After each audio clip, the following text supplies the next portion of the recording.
Hi, Rich Tarani here with TMC. Thanks for watching. We're at ITEXPO Fort Lauderdale 2016. Paul Friedman's with us, and he's with Numonix. And Paul, welcome to the show. How are you? Great, Rich. How are you? Good. So start at the top. Tell me a little bit about Numonix, what you guys do. We are an interaction recording company, and what we do is we make sure that we capture all of the different types of modalities that people have in their businesses today. It's not like recording was many years ago when you just had to record voice. Now you've got chat, you've got screen, you have video, and you have voice that may be anywheres in the world. It could be on your tablet, it could be on your cell phone, it could be on your PC, it could be on your home TV.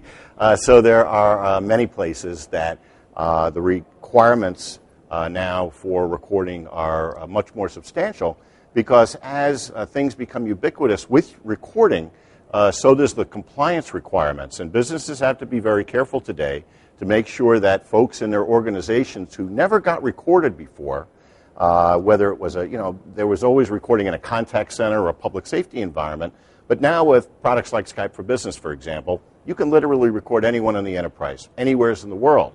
Well, you have to be careful about the different regulations in the different countries. You have to be careful about where calls can be stored and how and for how long. And our product takes all of that and make sure that it gives an easy way for the customer to be able to find the call and use the call to their advantage so they can be proactive rather than reactive. And you've got some news this week, right, that you're talking about? Yes, we are talking about two different things this week. We actually have a booth here, and we're excited about that.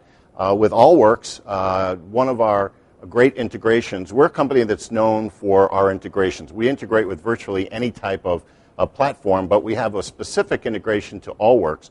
And what's really cool about that integration and our partner Vital Communications, who is the largest distributor of Allworks in the world, is that our product can actually be housed on the same server as the Allworks platform. And they have a variety of different things for home use and home agents and that type of thing. So it's quite innovative as far as a platform is concerned, especially for SMB environments. And so we've done quite a bit of business with them, and we're pleased about that. The second thing is what we call our SPE, or Service Provider Edition.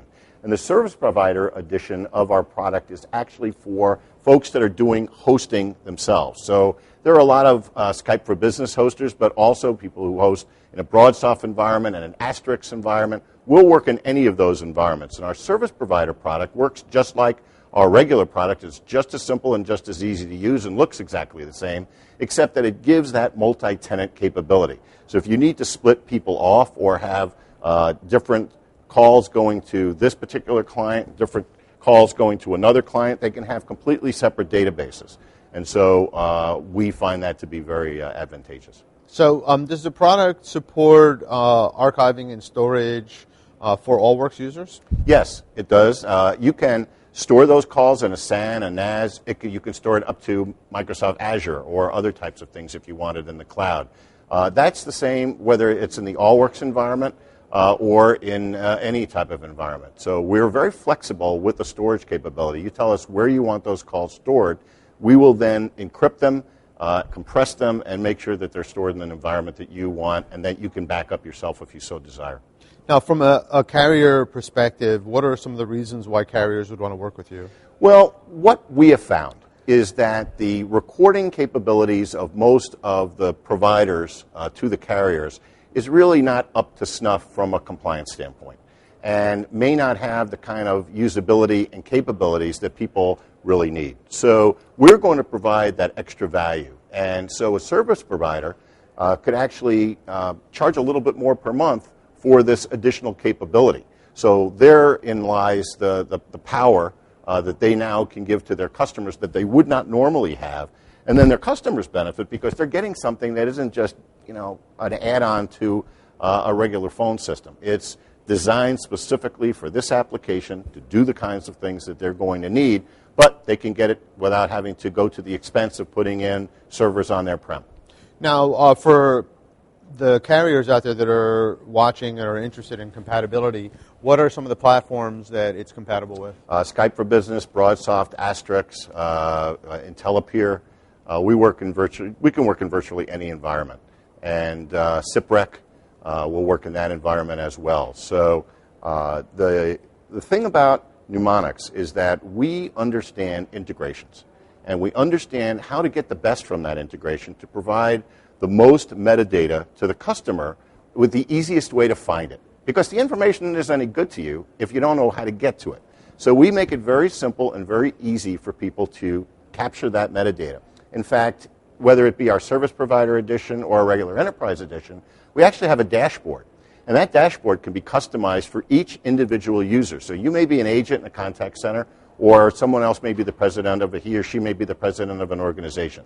They can have things that are specific to them that they see on their dashboard, real-time statistical information, understanding how many calls there are, what are the length of the calls, understanding the environment and what's going on, and be able to see those types of things. Even in the Skype for Business environment, we allow within the Skype for Business client itself for people to be able to play back calls. So they don't even have to go to another browser or click another button to be able to get in and see the calls that they're allowed to see based on their permissions and their security profiles and be able to play those calls back. Now, you mentioned interaction recording. People are familiar most likely with call recording, but tell us the difference between interaction recording and call recording. Interaction recording is really looking at all of the modalities. If you're missing one piece of the puzzle, you may not see everything that's going on in your organization. So you want to be able to record the voice, the chat, the screen, the video, and have that capability. You can add those in pieces. That doesn't have to be all at once, but you're looking at the entire cradle to grave of the complete customer's experience within the organization. So this is twofold. It's important to understand, and people say this all the time, the voice of the customer. But it's really true. If you're not listening to your customers, you may not be getting that upsell. You may not be getting valuable information that your marketing department would want to know. But also, we're not looking to catch your people doing something wrong. We'd like to help you catch them doing something right. So from a usability standpoint, we give information like quality monitoring that's built-in standard where you can actually do a scorecard, where an agent can actually score themselves. And who's harder on themselves but yourself? And be able to have a supervisor coach them and be able to look at the same call, be able to score the same call, sit down and say, well, maybe I could do this better, maybe I could do that better, and have a great understanding of what's going on. So that's interaction recording. It touches so many different people, again, because anyone in the enterprise can now be recorded. It's not just for contact centers and public safety anymore. So when you talk about interaction recording, compliance comes to mind because there's Sarbanes-Oxley, there's PCI, there's HIPAA, there's a number of others. How does that technology integrate with compliance, and is it necessary to not just record calls but to record interactions for compliance? Yes, that's a great question. What we have found is that the regulators are getting much more strict. So not only do they want to make sure that the voice call is recorded, but what other things went on around that voice call? Was there a chat session? Was there a screen? Was there a webinar that went on? They want to have the entire experience, and that becomes part of the regulatory environment.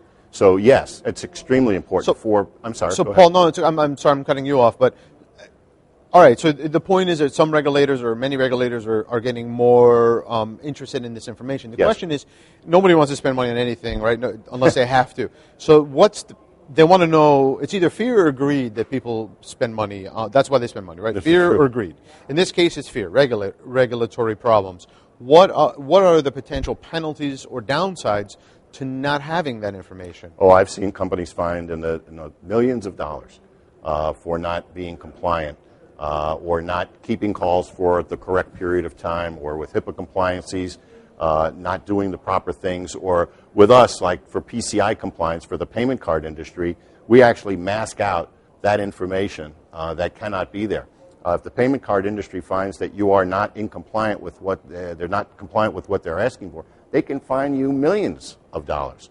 And so you want to make sure that you have the proper type of information technology like we provide at Numonix Otherwise, it's pay me now, pay me later. So we want to make sure that people understand what the compliance regulations are. As you mentioned, Sarbanes-Oxley, HIPAA, PCI compliance, FISA. The whole world is now becoming, this is not just the United States anymore. We have to look at things globally. We're a global economy. So each and every one of the European Union, others, have different regulations. We have to make sure that we comply with them. They have to make sure that they comply with us. So our product has the ability to actually handle the compliances here in the United States, but also handle compliances for a place like Switzerland, where if you record a conversation, that conversation has to stay in Switzerland. If you record a conversation in Canada, it's got to stay in Canada. So those things become extremely important. And then the technology on the back end with us understands where those calls are allowed to be housed and where they're not, and handles those particular environments seamlessly. Excellent. So, Paul, last question is, what's next for the company? What else should we Well, do? actually, we're looking at doing some analytics. We are probably going to be partnering with another firm to handle some analytics, or we might do some things on our own to bring just another thing to bear to the marketplace. We're very excited about what we're doing right now, but we see some benefits in the analytics marketplace if we can do it cost effectively for people. Great. And that's probably next. Thanks for being here today. This was great. Thank you so much, Rich. Appreciate it.